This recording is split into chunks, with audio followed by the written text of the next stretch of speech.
Petty Chris. All right, everybody. Appreciate you all having me and being here.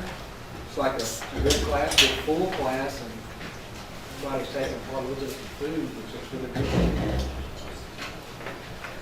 As the chief said, I've been on many trips in the sheriff's office for 17 years now, and quite a bit. I'm here to talk to you about our crash investigations. So I'll start this off. By show of hands, who's been involved in an automobile crash? Good percentage. Who's been involved in an automobile crash where somebody's been injured? Couple. Who's been involved in an automobile crash where somebody's died? Okay, good. Trying to see if you can, trying to keep going around.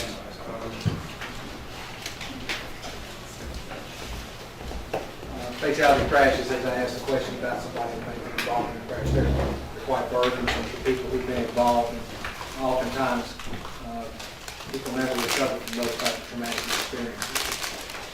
So we're going to talk about that. So we talked about who I am and these type things. I won't go into that any further as an introduction. I will say, throughout my time at the sheriff's office, I have focused intently on standardized field sobriety enforcement or impaired driving enforcement and crash reconstruction. As I have grown and learned and matured, as a new deputy comes in, I've come to believe strongly there are three fields that a new deputy should concentrate on. One being impaired driving enforcement, because that's something we deal with day in and out. Impaired driving is a problem, and we need to learn how to combat it as best we can. The second would be crash investigations. These type of events are traumatic, no matter what scale they may be, and we need to offer that service. And in doing these things, investigate these type of crashes, any crash, minor or major, to the best of our ability. And then the last one, I think, would be domestic violence, because that's an issue that we as patrolmen respond to day in and out, and need to learn our job as good as we can. Those three things I feel are probably the most important. And there are certainly others, but those I feel, from my perspective, are the most critical. Excuse me. Yes. Could I get you to swap sides? Where my microphone is? Is this it? Yeah. I can pick you up that's I can wear this thing if you'd like. it doesn't matter. Just as long as it's close enough to you. All right, I'll move this around, and then I'll get back. I can put this on my shirt, on my pants rather. That'd be better. That's right. That'd be great. Great. All right. So I can move around a little bit. Oh, yeah, that's good. Okay, so who am I? We're talking about that. What is a crash? I had the opportunity to go to a crash symposium sponsored by Nissan 2 years ago, where we set up a controlled crash, and actually crashed two vehicles that were given to us by Nissan. And I've got a little video of that. Make sure this plays. Well, all right, I'm gonna make it play.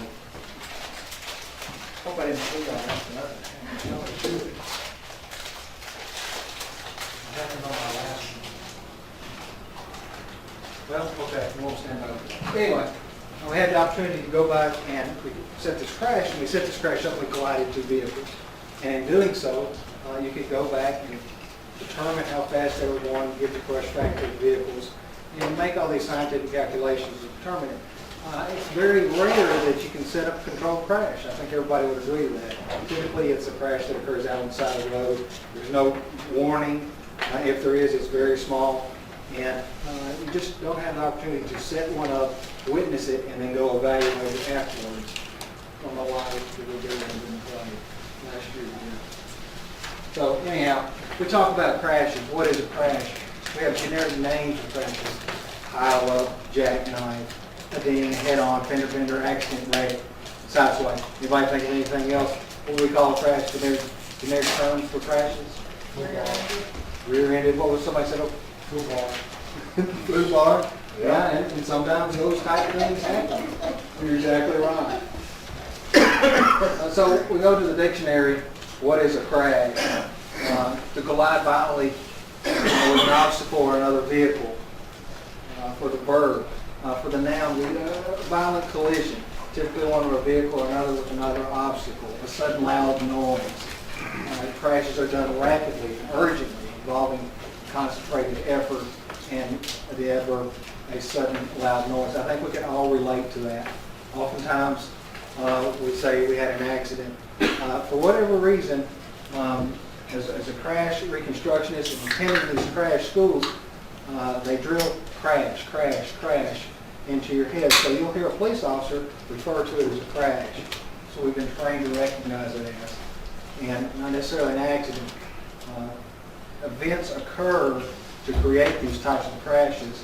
And so in turn, not necessarily an accident, but maybe a miscalculation, but we refer to it as a crash. So I'll say crash, you think accident, head on, food bar, whatever you think will work, but the verb is crash. Okay, so in 2006, I started at the Sheriff's Office in 98. I went to the Patrol Division in 2001. And I was as new as you could be in life and as a new police officer. And so in doing that and maturing a little bit, in 2006, the Sheriff's Office made a change. So we'll talk about that. In years past, the Sheriff's Office handled crashes, but typically left most crashes in the hands of other law enforcement agencies, such as the Highway Patrol. Rarely were officers certified in crash investigations. So what would happen would be, at the time in 2006, my car number was car 65, and they would send me to a crash somewhere in our county. And I would get there, and at the most, I would just get the information of the people involved. So I'd get their driver's license, their registration, and insurance. And I'd go back to my car, and I'd sit there. And I would sit there. And I'd sit there some more. And so after about 45 minutes of sitting there, Highway Patrol would arrive. And then I would give paperwork to the Highway Patrol. I say, here are your people. And that's if I was trying to help them out. And sometimes they just say, well, Highway Patrol will be here, we sit in our car and wait. So I give them the paperwork. I say, here you go. Is there anything I can do to help you, traffic, direction, or whatever? And then most times we would leave. And so this went on up until 2006. Well, and I don't know how many years prior to 2006, but I would say that for some time it went on like that. And so how does that make the Sheriff's Office look? Inept? Not like we really didn't know what we were doing? It was fair to say a lot of us felt that it was embarrassing that we couldn't come out there and provide a service to the public, no matter how small or how large these crashes were. So, in 2006, a redefined effort took place from that point. And the Sheriff's Office handled almost every crash. I can remember when one supervisor would review crash reports because he had been to a crash school and a few others were qualified. We would complete this written crash reports. There's a Scantron bubble form, and then you'd slide it in a box, and then when that supervisor would come in, he would look at them. That's if we did these small crashes, and then he would approve it and send it on to records or wherever it needed to go. So we've come a long ways from there, and a great deal, much improved from that point. So as a result of this 2006 perspective, significant funds, time, manpower, and effort has been focused on crash investigations. Along with crash investigations, significant effort has been placed in reducing crashes. Items such as traffic enforcement, use of radars. I don't know how many radars we have in cars or outside cars, but I fair to say it would be probably close to 20. I can't give it, I don't know that, can't say that accurately, but I know we have quite a few. Implementations of expert level impaired driving enforcement. We have 3 deputies right now who are drug recognition experts, and 1 more is waiting to go to his field certifications, which would be in Phoenix, Arizona. When we talk about the drug recognition expert program, that's the pinnacle of impaired driving enforcement. It's a lot of time, a lot of dedication, and a lot of studying to get to that point. And not only those things, but practical application out in the field.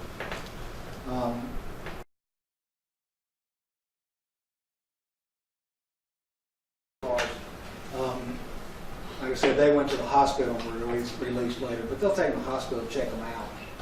I can't give you an accurate number, but NHTSA improves, by research at NHTSA, automobile manufacturers improve their cars, and they have these crash ratings and do the best they can with them. So I can't give you an accurate answer, but I do know that.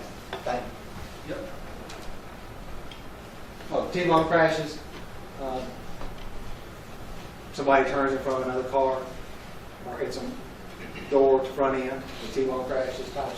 This one will be the injected multi-vehicle. Who's familiar with the Vietnam veteran crash? Many people know about that one we had a few years back.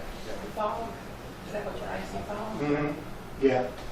I wasn't there, but I was able to get this photo. Because we do have multi-vehicle crashes. What about all this snow we've had? That's all we've seen on the news is crash after crash. Not necessarily 2 cars, but 20, especially on the main highways. This here is the ejectment. You see the lady hanging from the guide wire. I was in East Tennessee when this occurred, attending a reconstruction school, and it just gets back to wearing your safety belts. And you can be involved in crashes, but rest assured, if you're involved in a severe crash and there's movement of a car, a person, whomever they may be, will shoot right out those type windows. This is not to gore you or disgust you in any manner, but it's just the reality of it.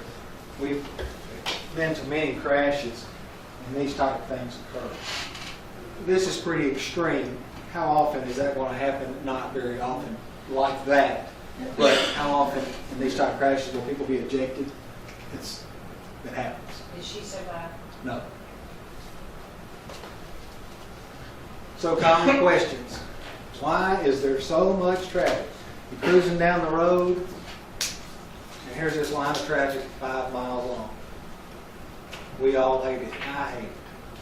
In the course of a crash, generally the traffic flow is significantly congested. It causes confusion, fear, and misdirection amongst the general public. In turn, we have traffic, right?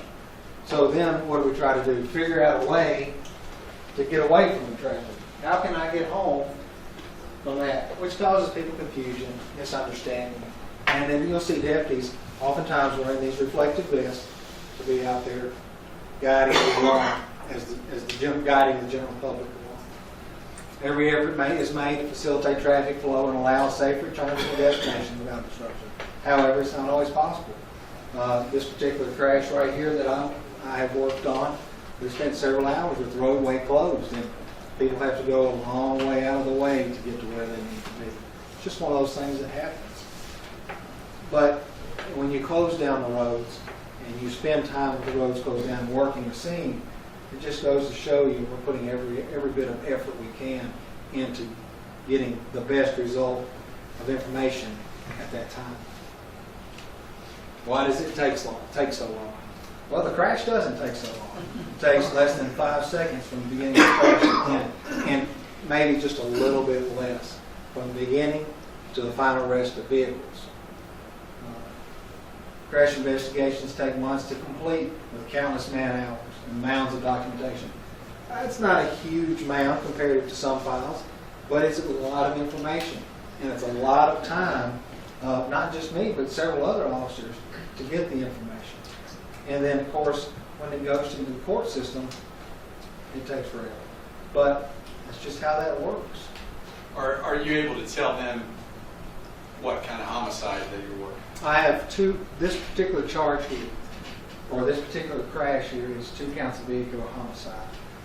It was a crash where a brother and a sister were killed. And throughout the course of the investigation, we developed the cause to make the charge of 2 counts of vehicular homicide for the brother and the sister. This case is pending right now. So, yes.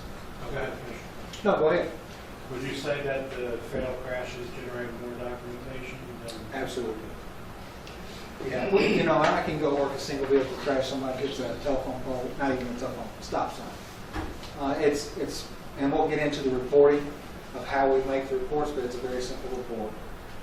This requires the same type of report, but the investigatory documentation is significant all crash reports go into a system, and I'll talk about here in a minute, and it's just the same format.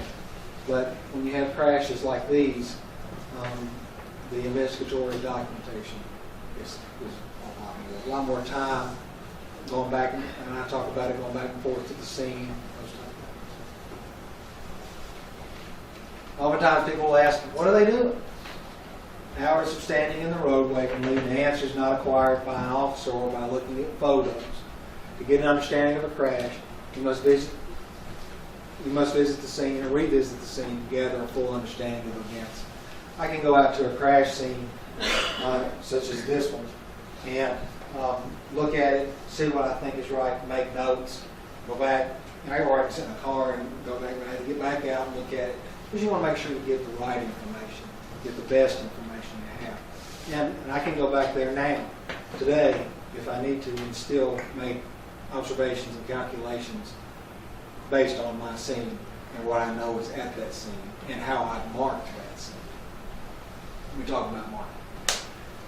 Look at them. They're drawing on the road. How many people have been on the roadway and seen spray paint all over there? Yeah. That's what they're doing. Like playing connect the dots, it's necessary to paint the roadways in an attempt to gain a better understanding of these events of the crash. In time they disappear, so it's not like we're vandalizing the road. It's just you're using it as a resource. Really what you're doing is you're using it as a blank sheet of paper, drawing it out and then measuring from there. This is not a local scene, but it clearly shows the officer painting dots on those skid marks. It's a motorcycle crash.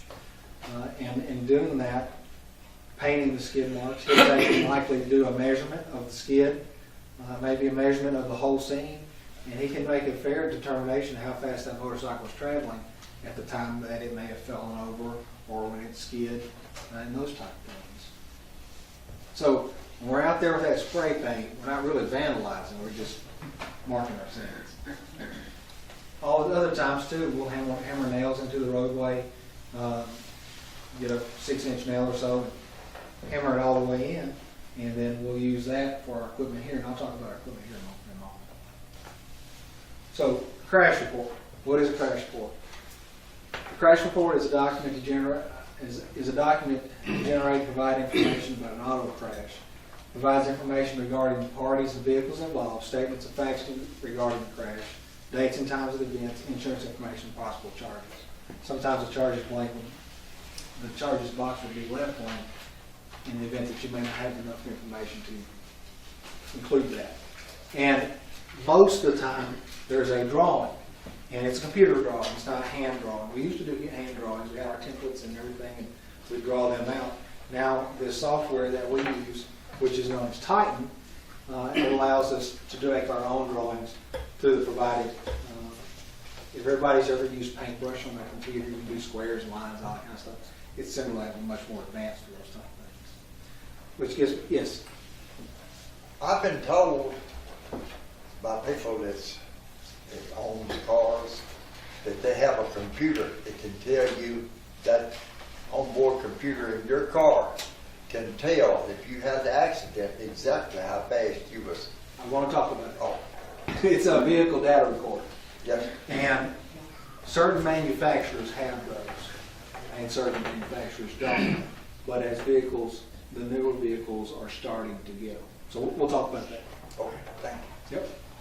The Sheriff's Office uses Titan Crash software. It's a program through the state, and it's, when we first got it, I think, we filled out these bubble sheets years ago. Fill it in, fill it in, fill it in. It's like, I can get through this in 5 minutes. So we get the Titan Crash software. It's like, oh my gosh, I got to learn something new. And, a new computer program at that. So we have to figure it out. So we learn it, and once you get used to it, it's a great program. It goes in, it's idiot proof. And you can put the wrong information in, and it'll tell you, it will not let you go any further until the information's right. And then has a check at the end. If there's something that doesn't match up just right, it says you got to go back, so we click it and it sends you right back to where it is. So it's a really good program that helps many officers get through it. And you can get through it so much more quickly now than doing those bubble sheets. And when you do the bubble sheets, it didn't have anything to tell you were wrong. You're just wrong. And then have to start all over. So you can get to the last one and didn't do it right. If it, you could try white out, but if it didn't work, it just didn't work, and you get to start all over. And officers enter the information it's there for approval, and once approval, it's dumped right into the database. It's right there. It's quick and efficient. It allows officers to get it done on the roadway. I think all of our patrol cars are equipped with a computer, and they can go pull on the side of the road out here, pull it up. If they all have a wireless card, they can get onto the website, enter it in, and be back on the street in no time. So call turnaround. You can get it to a crash, get the paperwork done, or I say the program done, and be able to crash in no time. Typically, you're out on the street maybe an hour and 20 minutes to the program. I think that's a fair estimate. So an hour and a half at the most. Depending upon the crash. Sometimes they're often more. All right, so what is all that stuff? I brought all this stuff here. So we'll talk about it a little bit. I don't keep this in my car. But there are some things that our patrolmen do have. I can't remember how long ago, we'll say around 2006, the sheriff's office spent some money and went and bought every patrol car a blue tub, and they had a reel of tape. This one is a 200-foot. We bought a 50-foot and a 300-foot, and we bought a hammer, some nails, paint, and wax pins. And those are our crash kits. That's what we took in our cars, throw them in the cars, and anytime we go to a crash, we use our crash kit. So we draw out this tape, create a baseline if we needed to measure, and we would start measuring, doing all the work out there on the side of the road. That's one of the reasons some of the roads get shut down for such a long time, especially the main highways. County road, not so much, but I think we probably bought somewhere close to about 30. I think it's a fair estimate of these kits. All those kits are still in cars today. All the patrol cars. So, everybody understands the tape reel. So we have a tape measure. Going along with more stuff, some of us, and even in the sheriff's office, would come up with a roller wheel. You have a scene that's a very long scene. You can take your roller wheel. This comes out of the investigations office. I borrowed it tonight. And mark your scene by foot by rolling the wheel down the road. These are very handy. However, if you went up a hill or down a hill, your distance could be skewed slightly. But very handy on a flat surface. Great little tool.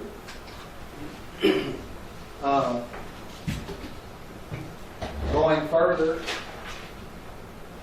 if you have a scene, so when you do have a crash, there's oftentimes a lot of debris. Everybody reasonably understands that. And there are signs of roadway evidence that you have when crashes occur. And there's one primary point of a scene, where is the area of impact. Oftentimes when two vehicles will collide, you have to think of it in terms of energy. When two vehicles collide, they hit, and they're still moving. So oftentimes the vehicles will push down. And when they do push down, the frames of the cars, most of it, with all the energy, will gouge into the roadway. So it'd be like taking a chisel and chiseling out a big gouge in the roadway. Well, and then the vehicle, if it loses its wheel or tire, may scrape off the side of the road. So we would use these markers to indicate that as evidence markers. So we have these tools, which are very handy for those. You can also use these. You've seen these on like TV show CSI or whatever those type shows. So we use these. To go on a little further, I have a hvilleOnLine that we use. This piece of equipment the sheriff bought us, was it last year? Year before? I think it was the year before. We're getting into working crashes. We have serious crashes, and not necessarily, not specifically only crashes, but we also have crime scenes that we can use this particular tool.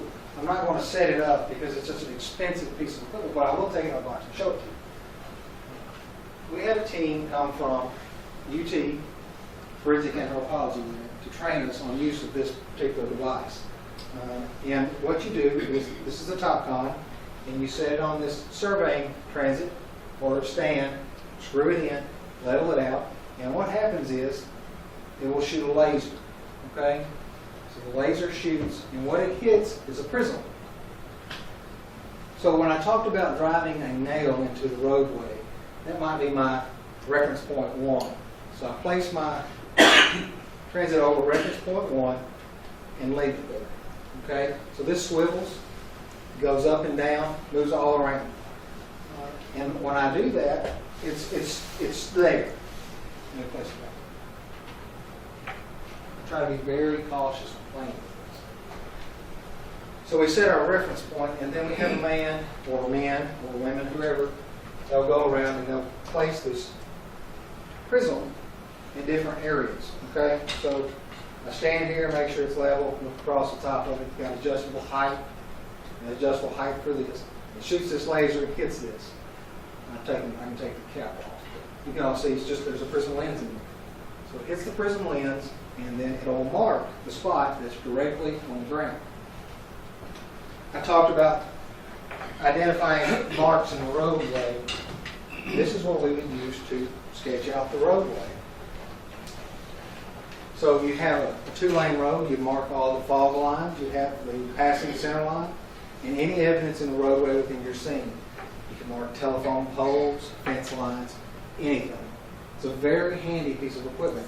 All those hours of standing in the road with a tape measure here and a tape measure there, you don't necessarily have to do that in using this total station. So it's very handy.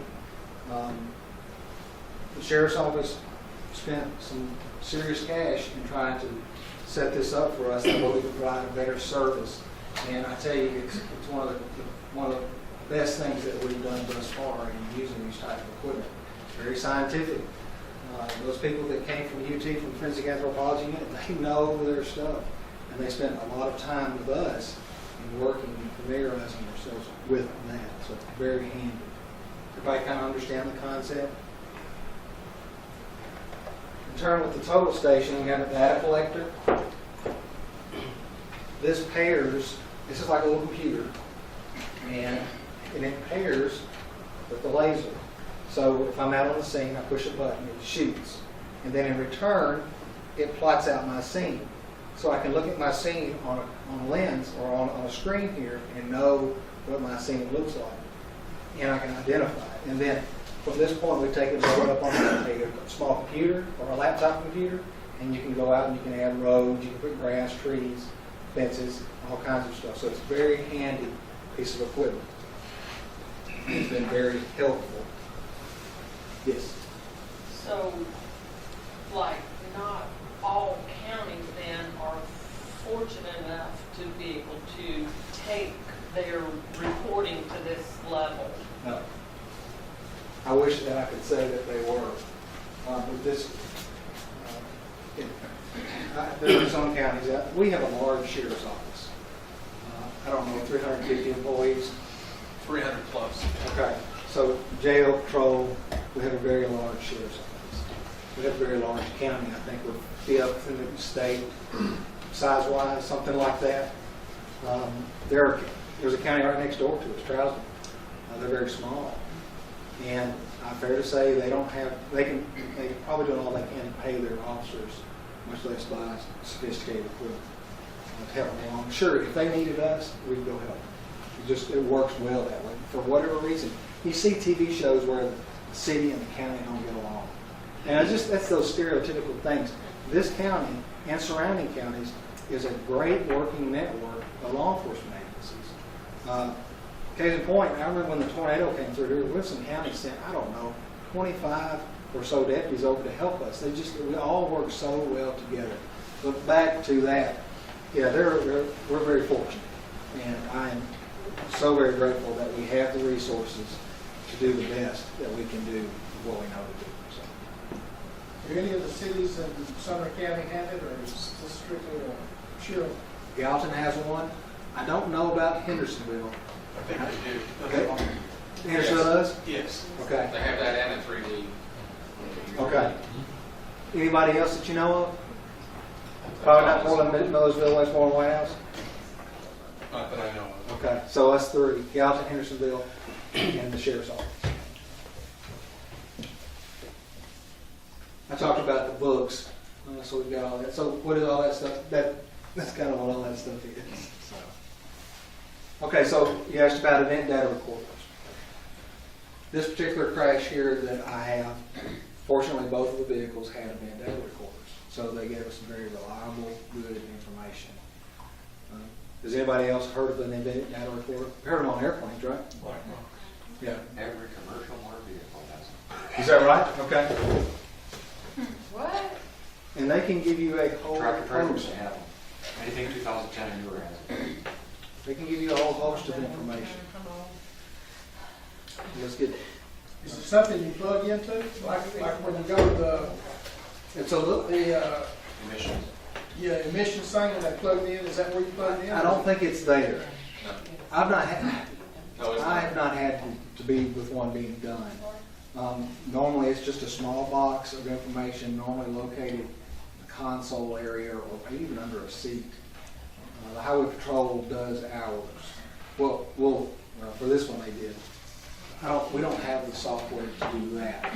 But they'll go out, their crash team, their crash people do only crashes. And I'm talking about their reconstruction team. They go out to crashes all over the place, so they have all of that.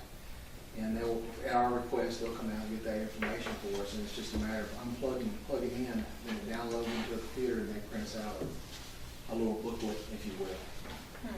But that, you can see, they record speed, G-force usage, G-force of vehicle, seatbelt usage, lighting system. Yes, Is it illegal to uninstall it? I don't know. I don't know of anything in there illegal to uninstall it. It's equipped with it, and the vehicle may not function without it. Yeah, I don't know that it functions with that. Your insurance won't pay. Yeah, they won't. They probably How won't. will they know? But it's also a good thing for you because it also can exonerate you. We've had them pulled on deputy crashes, and we saw that the deputies weren't speeding, they weren't doing anything wrong. They were driving down the road and had a crash. So is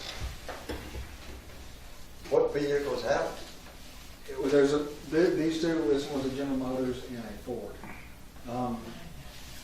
I think maybe Nissan. I can't tell you on those list. You go on, they'll tell you about it. I don't want to say it's relatively new, but it's getting out there, and more manufacturers are using them. Some manufacturers don't. But it seems like to me that they're more high-priced type vehicles. But then again, General Motors and Ford, so just whatever they produce at that time that has it, and eventually they'll get all in there. Yes. Delta V is a change of direction in a crash. Let me go through. That's right, Mark, is it not? A change of direction. When vehicles are involved in a crash, and a vehicle changes the direction of path, and so it bounces off another. I'll draw a picture. Vehicles come in, have two vehicles crash, and then they change direction. At the point in which they have changed entirely is a change of direction of speed. Now, it's hard for me to explain it to you. Is it caused by the impact? It's caused by energy. Comes in. It's not by the driver doing it? No, it's all. We think All your about. balls on a pool table. Yeah. Okay. We think about energy. When you think about people driving, you crash, the vehicle collides and spins around. You think about it as a driver doing that. It's not the driver. It's the energy, and that's the only way I can explain to you. Is it's energy coming in and energy going out. And what has to happen is you have to account for the energy going in, and that changes direction in the other way. It does that. And that's where the energy goes. So that's a good explanation. So I was in high school. I did not think for a minute that I would ever use algebra, pre-algebra, any kind of. Are you a teacher? No. Okay. I did not think for a minute that I would use any of that stuff. Science, I liked it. Physics, I had a physics class in college. I come to the sheriff's office and I start to learn about crashes. And so, all this stuff here. Newton's laws of motion, every one of our EVOC classes, and I say EVOC, emergency vehicle ground, we talk about Isaac Newton and his laws of motion. The mathematics, this is a simplified multiple speed formula to get speed over various surfaces, such as the roadway, and then you got gravel or grass. This is a minimum speed formula. Determine the base of the speed of a vehicle on the length of the skid. So speed is equal to 30 times the distance times the friction of the roadway, the square root of all that. So we can figure these type things. You can take, I have a drag sled that I made, and you can drag it on the side of the roadway to get the frictional value of the roadway. And what that is the amount of drag on the roadway. And then in turn you incorporate in this formula, and you can guesstimate about how, or you can calculate how fast a vehicle is traveling prior to the skid. So there's a lot of good information, but I never would have thought that I would use all this stuff. Saved by the Belt campaign. Sheriff's Office participates in Saved by the Belt campaign. What is it? The Saved by the Belt campaign is to identify individuals whose lives are saved or injuries are significantly reduced because they were wearing a safety belt or protected by an airbag or a safety belt at the time of a crash.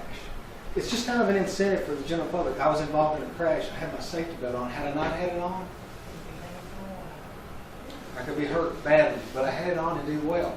So it provides documentation of evidence of cases where safety belts and other occupant protection devices made the difference, saved somebody's life. And it reinforces the life-saving importance of an occupant protection for individuals involved in motor vehicle crashes. Just increases public awareness. So we try to participate in Saved by the Belt campaign. I don't know how many Sergeant Pickard has done, but it's one of those things you try to get out there and do. It's a give back to the community for doing what they need to do. Who qualifies? The person must be a Tennessee resident.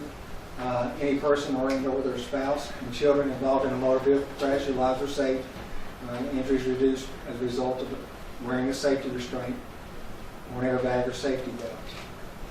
The crash occurred about after December 2007. And the nominees must be using the proper combination of safety restraints and wearing the safety belt. And the nominees may not be the person who caused the crash. Are you allowed to stop somebody who's suspicion that they don't have a seatbelt? Yes. It's a state law now that you are to wear your seatbelt. And we're in a campaign right now where we're focusing, our patrol division is focusing on drivers who are not wearing their seatbelts. I know there's one man in here who's written a number of warnings or citations for not wearing a seatbelt. And I've tried to, while on patrol, that was one of the things we focused on. I don't know why these cars create lights on the outside that would indicate whether you got your seatbelts on or not. Well, that'd be a good idea. So I can put that on there. It's awful hard at night sometimes trying to look through that rear mirror window and see the shadow of the safety belt. The day guys got it much easier. But when it's like it is right now, if you don't have a car coming ahead of you, flashing through that window, you can't hardly see. Sometimes you can. There's a man in here right now who's got a keen eye for it. I won't point any fingers. I'm not going to argue the point that seatbelts save lives, but you take away someone's personal freedom when you tell them they have to wear, because my wearing a seatbelt or not wearing a seatbelt is not going to affect anybody else. It might be you're in a crash and you get a head injury. I think the state recommends it's the best interest of all people. That's why, otherwise I believe they wouldn't. So why don't they just outlaw motorcycles? Can't have a seatbelt on a motorcycle. Very different monster. Just don't put them on school buses. What's that? Just don't put them on school buses. So why go through all this trouble? I think they should Traffic crashes are events that shape people's lives. Oftentimes, these events are the type that people never fully recover. When an event occurs like these, people want answers, and the immense responsibility is placed directly in the hands of every officer and first responders who arrive at these types of things. So we put a lot of effort to try to do the right thing and make sure that we can get the best information, the best results we can, the best ways to traffic crashes. As public service providers, my desire, as well as the desire of the Sheriff's Office, to provide the most accurate, efficient, and detailed information about one crash investigations. Here we aid victims, assist insurance agencies, and educate motorists regarding crash investigations and crash analysis. The Sheriff's Office has made significant strides to attain the highest standard of crash investigation. Daily officers responding to crashes all over this county right now like So rest assured, the Sheriff's officers are skilled and understand the importance of the value of investigating these properly. As a result of this, victims remain victims, and those who fail to act appropriately on the roadway are handled accountable for their actions. Anybody have any questions? I'm going to switch gears and go back to the accident report if I could. Okay. You touched on that the investigating officer, apparently the report has a block that assigns fault or Charges. Vehicle 1 or 2, and no doubt insurance companies would love to give an accident report that a police officer has assigned that Vehicle 1 was at fault and Vehicle 2 was not. And so in most cases, are you able to assign the fault? I would always try to give the best information that I could regarding the crash on the report. The information on the report reflects how the crash occurred. There's no at-fault box. There is a Driver action. Driver action is one. yes, we do have driver actions. What are the others? Contributing factor. Yeah. There are several different areas within the crash report. Did they appear normal? Had they been drinking? If they were drinking, what were the results after the fact? Did they have a cell phone in the car? There's a whole, it's not just driver address. There's a lot of information to include in that. And the insurance company, when they get a copy of this, they evaluate it from that. There's no specific, this person is the reason. But you can conclude from the information in there where that lies. Do you have a blank accident report that we could pass around tonight? I don't. Is that something that would not be allowed? Or? You'd be welcome to it if we still had accident crash reports, but they're all on the computer. So you don't have a paper? Somebody might have like an old one. I can probably. No. that you can find. Can you print off a blank Before type? next time, I'll just print you a type report. Okay, that'd be good. Blank type. Well, thank you. Yeah, but I think kind of what, maybe I'm wrong in what you're going at, but a crash, when our officers go to, it's an investigation. That's why he's got a file folder that thick, because he made homicide charges against the people that he found at fault in the crash. Mm-hmm. And so you definitely, that's an insurance, I guess, issue for them, but for every officer who goes to that scene, they should be investigated, looking to see if there are charges to be brought. Because many times, you correct me if I'm wrong, And there are many times private people are companies. doing things that are bad. They're drinking and driving, or they're taking drugs and driving. There are private companies that also do the accident reconstruction. Texting and driving. And insurance companies and attorneys, and That's true, but they don't bring the charges. they don't bring A law enforcement officer needs to bring the charge, Yeah. Well, and carry the case. when insurance companies tie your guys up in court, is that something you just have to eat? We go, anytime we're subpoenaed, we gotta go. Well, It's just part of That that. doesn't happen a lot. No. With more installation of the EDRs in cars, that would help your investigation conversation more because I don't know how much crashes are affected. I know more and more recent years have been because of defective equipment from manufacturing and stuff like that. And it's hard for you to go into a crime scene and be able to tell that. Yeah, we have a, I guess you refer to it as a post-crash checklist. Again, if crash pattern, put it out in the parking lot. Right. Go through the parking with the car, test the lights.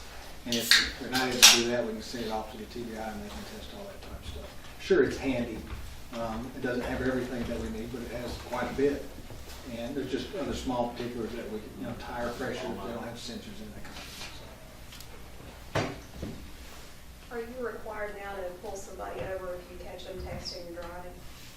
We can pull them required, maybe a little bit strong, but certainly if somebody's texting, that's an issue we can address, pull them over.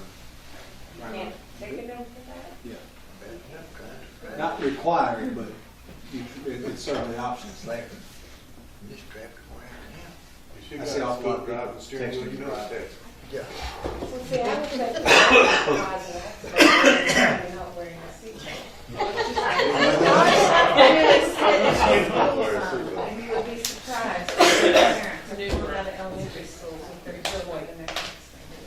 I thank you all for your time and participating in this.